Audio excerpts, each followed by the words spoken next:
And she made little markings on the photo. And if you take the photo and you flip it upside down, where she wrote on his leg, looks like it spells out Greeno. And where she drew on his hat, it looks like one of those Australian Outback hats, the ones where the bill flips up and like snaps onto the side of the hat, you know, like a safari hat.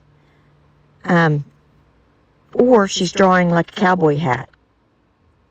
I don't know. But I don't know why those things weren't brought out in trial either. Nice hat. And then I get these comments from Greeno about third-party suspects that I was talking about.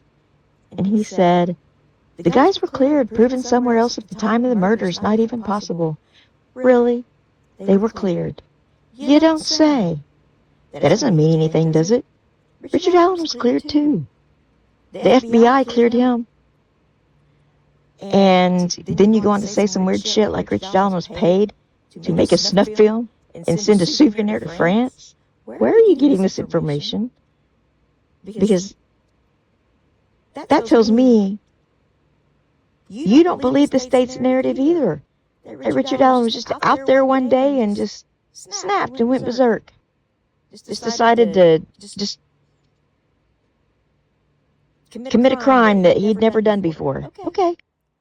And about your comment about making some snuff film, I don't think Richard Allen is really all that tech savvy.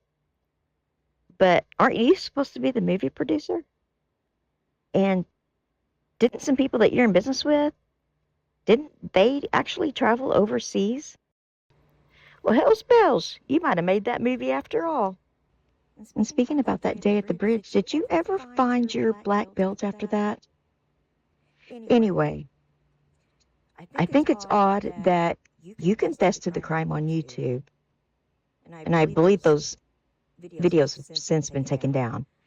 I think it's odd that your family thinks that you committed the crime, especially since you disappeared right after the crime was committed. And I think it's weird that you continue to insert yourself in this case and make weird comments.